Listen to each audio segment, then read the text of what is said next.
La mayoría de la gente ve el debut de Sireno Man y Chico Percebe como una simple burla a la vejez, pero bajo una mirada de existencialismo y desilusión, lo que presenciamos es algo mucho más profundo. El esfuerzo desesperado de un individuo por proteger su fuente de inspiración. El episodio comienza con Bob y Patricio siendo sus héroes. No solo los admiran, se disfrazan de ellos, usan donas como emblemas y recrean batallas en una sala. Desde una lógica de mundo real, esto es un mecanismo de sustitución. Bob necesita el disfraz porque su realidad cotidiana, el ciclo sin fin de tareas repetitivas, es insuficiente. Al ponerse el uniforme, Bob se siente parte de una élite moral. El problema surge cuando esa fantasía choca con la realidad externa. Como cuando Calamardo intenta tranquilizarlos, Bob no ve a un vecino cansado, ve a un villano. Lo nombra el reflejo del mal, que debe ser combatido para que el juego no se termine. El disfraz no es para que otros lo vean, es para que Bob no se vea a sí mismo como alguien común. Cuando Bob llega a la casa de reposo para estrellas de mar o el asilo, se encuentra con la cruda verdad. El tiempo no perdona a nadie. Los pasillos huelen a medicina y el silencio es absoluto. Para cualquier persona pragmática, el asilo es la evidencia del fin. Pero Bob activa el filtro de protección inmediato. Él entra buscando la cueva del sireno y encuentra un comedor de ancianos. Sin embargo, su cerebro se niega a procesar la decadencia. Donde hay un anciano gritándole a una planta, Bob ve a un estratega analizando al enemigo. Bob no se desanima porque no se permite desanimarse. Sabe,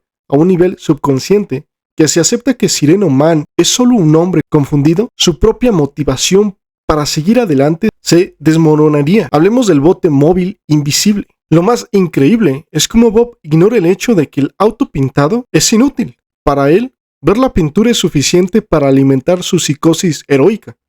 No le importa que el auto sea ahora un estorbo visual. Él sigue viendo la máquina de justicia perfecta. Esta es la tragedia de no aceptar el fin. Bob prefiere una versión deforme y pintada de la realidad antes que aceptar que el botemóvil invisible original es algo que ya no pertenece a este tiempo.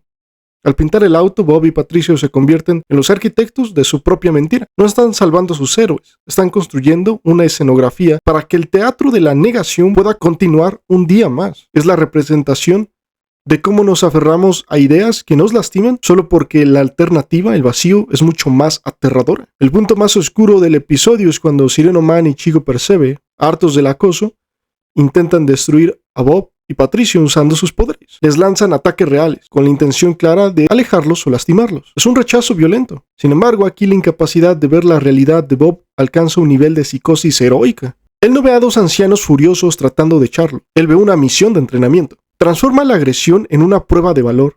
Al ser atacado, Bob siente que finalmente ha sido aceptado en el mundo de los héroes. Es deprimente notar cómo Bob reescribe el guión del desprecio para que encaje en su necesidad de pertenencia. Convierte el vete de aquí en un estás listo para la batalla. Es el mecanismo de quien prefiere ser maltratado por sus ídolos antes que ser ignorado por ellos. Chico Percebe es la voz de la razón que Bob decide ignorar. Es un hombre de 70 años, cansado de ser tratado como un niño, viviendo en la sombra de un pasado que ya no existe. Chico Percebe busca autonomía, pero para Bob, la individualidad de su ídolo es irrelevante. Bob solo quiere que el dúo dinámico regrese a la acción para validar su propia infancia eterna.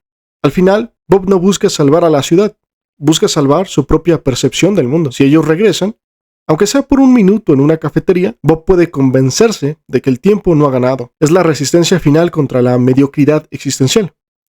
Si mis ídolos todavía pueden pelear, yo todavía tengo una razón para sonreír en mi rutina.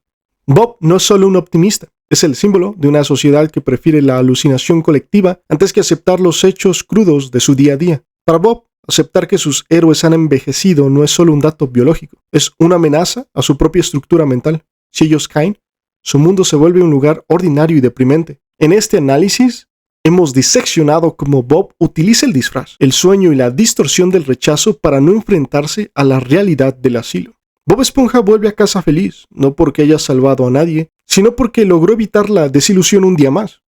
Logró que los hechos de la vejez y el rechazo violento no manchen su imagen de la perfección. Bob es incapaz de ver la realidad porque aceptarla lo conduciría a una vida trágica. Ver la decadencia en el asilo sería admitir que todo su esfuerzo y su lealtad terminan en el olvido. Prefiere vivir en la alucinación de que el bote móvil invisible lo espera afuera, aunque sepa que lo más probable es que se vuelva a golpear contra él. Al final, la tragedia no está en los héroes que envejecen, sino en la esponja que tiene que transformar un ataque en un abrazo para poder seguir viviendo su mentira.